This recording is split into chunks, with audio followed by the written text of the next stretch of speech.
অমলকান্তি আমার বন্ধু। স্কুলে আমরা একসঙ্গে পড়তাম। রোজ দেরি করে ক্লাসে আসতো, পড়া পারতো না। শব্দরূপ জিজ্ঞেস করলে এমন অবাক হয়ে জানালার দিকে তাকিয়ে থাকতো, দেখে ভারী কষ্ট হতো আমাদের। আমরা কেউ মাস্টার হতে চেয়েছিলাম, কেউ ডাক্তার, কেউ উকিল। অমলকান্তি সেসব কিছু হতে চায়নি।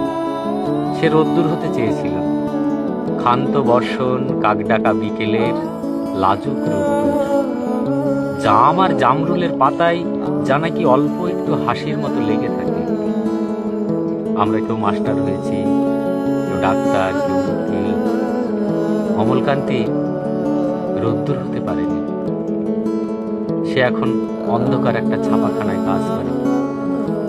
মাঝে মধ্যে আমার সঙ্গে দেখা করতে আসে, চা খায়, এটা ওটা গল্প করে, তারপর বলে, উঠি তাহলে।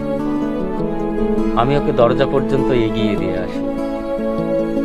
আমাদের মধ্যে যে এখন মাস্টারি করে, সে অনায়াসে ডাক্তার হতে পারত, বা যে ডাক্তার হতে চেয়েছিল সে উকিল হলে তার এমন কিছু ক্ষতি হতো না। অথচ আমাদের সকলের ইচ্ছা পূরণ হলো, অমলকান্তি ছাড়া।